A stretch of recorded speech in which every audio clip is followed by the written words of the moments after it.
Hammani restoraniga borib, kamchilik topadigan Azizakam restoraniga bugun biz keldik. Oilaviy ovqatlanishga Burger and Lounge'ga keldik. Kelinglar birga baho beramiz. Qani ketdik.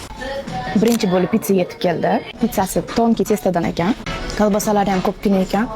Juda ham appetitli. Pasta Alfredo keldi. Pastasi ham juda ham mazali ekan. Prям slivichniy vkus kelyapti. Sirlari joyida.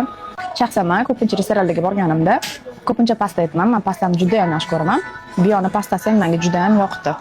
Al dente pishirilgan ekan. Burger kattaligini qaranglar. Juda ham sochni bo'lgan Hosper burger. Ishoninglar, bu yoqning burgerini yeganingizdan keyin boshqa joydan, boshqa burgerxonalardan burger zakaz qilmay qo'yasizlar. Kotletlari juda ham sochni, bulchkalari yumshoq, quruq emas. Kulminatsion moment ham yetib keldi, steykimiz keldi. Odam yegan sari yegisi kelaverar ekan. Juda ham yumshoq pishgan. Projarkalari joyida. Bu yoqqa kelib, albatta steyk yeb ko'rishingizni tavsiya qilaman. Steykiga gap bo'lishi mumkin emas. Zaklучениyaga keladigan bo'lsak, restoran uchun 5 baho qo'yaman. Birinchisi, kirib kelishinglar bilan atmosfera juda ham chiroyli, продуманный dizayn. Ikkinchisi, personal juda ham xushmuomalali va e'tiborli. Uchinchisi, ovqatlari va podachasiga gap bo'lishi mumkin emas, hammasi na высшем уровне. To'rtinchisi, детский площадкасы juda ham ozoda, juda ham chiroyli, bolalar maza qilib o'ynaydi. Beshinchisi, obsluga 0%.